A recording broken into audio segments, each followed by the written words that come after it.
Hello, readers. How are you doing today? It is Tuesday and the sun is shining outside of my house. The snow is no longer here with us, which is great. I hope you're having a great day.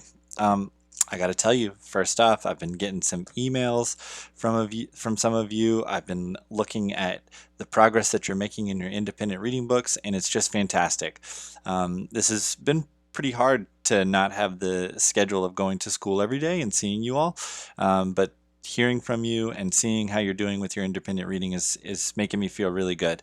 Hopefully, you are feeling good as well. And if you need anything from me, of course, you can email me right here at my email address, or you can hit me up on my cell phone. That's what you guys say, right? Hit me up on the cell phone, and I will get back to you. Okay, I got a short video for you today. I know the past couple have been a little long, so thank you for bearing with me.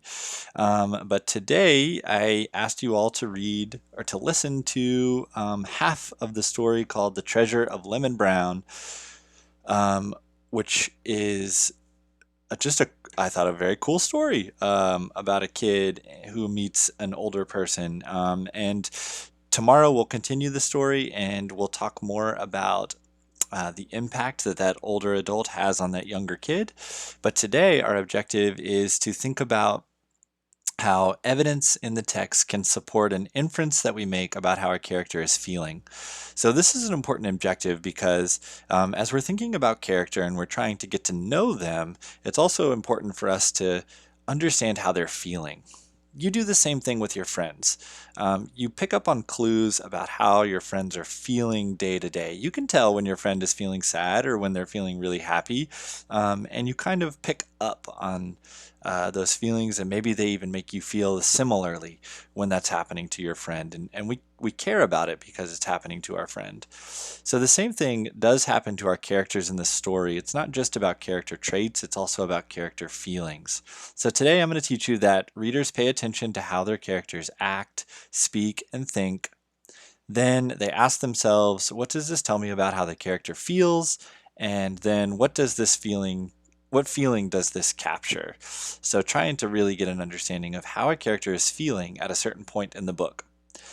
That is important because it can help us to understand why they make decisions the way that they do, why other characters have an important impact on them. It's a good skill for us to learn. So let me go to the story of Lemon Brown, or the treasure of Lemon Brown, and I want to focus on just the first two paragraphs with you today. Um, I'll read them both to you and then I'll show you some notes that I made about them using our objective. So it says, the dark sky filled with angry swirling clouds reflected by Greg Ridley's mood as he sat on the stoop of his building. His father's voice came to him, first reading the letter the principal had sent to the house, then lecturing endlessly about his poor efforts in math. I had to leave school when I was 13, his father had said. That's a year younger than you are now. If I'd had half the chances you'd have, I'd... Okay, so here right away I was able to get a sense of how this character, Greg Ridley, must be feeling based on what I see him thinking and doing. So he's remembering something that his father said.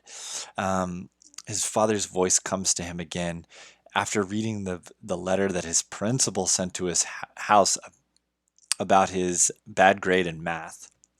And so this is the note that I was able to make. I said, okay, I know that if my parents got a letter from the principal, I would be feeling really nervous and maybe even ashamed. So I'm able to start to think that this character is probably feeling nervous that he's going to be in trouble, and maybe even ashamed that he's not doing as well in math as him or his dad would like. Then in the second paragraph, he's remembering part of a lecture that his dad gave to him. When I was 13, uh, I had to leave school. And here, I got a sense that this shows me that he feels like he let his dad down, and maybe he's wondering if he's good enough to be in school. And I tried to wrap that thought up into a feeling for this character, Greg Ridley. I said the best feeling for this is anxious. Anxious meaning he's worried. He's worried that maybe he's not good enough to be in school. And that can be a really tough thing to feel if you've ever felt that way. So, what I tried to do here was just get a sense of not like the character traits of Greg Ridley so much as how the character is feeling. And like I said, we're going to finish this story tomorrow. And having an understanding of how the character is feeling is going to help us to understand the impact that the older character, Lemon Brown, has on him that he meets in the story. Okay, it is time for you to try this out on your own. I told you I'd keep it short today. Um, Time for you to try this out on your own. Of course, I'd like for you to read for 25 minutes at least. Maybe you read for more. That would be great. Notice and note any important parts of the story. So please be making those sticky notes or jotting them down in a journal that you have. And apply the strategy that you learned in today's session. So if you want to leave this screen open while you're reading, that might be a good way to remind you to apply today's strategy. And then finally, complete that ticket to leave on Google Classroom when you've finished. I really, really enjoy seeing the work that you guys are doing. And I care about you guys a lot. I hope you are doing well.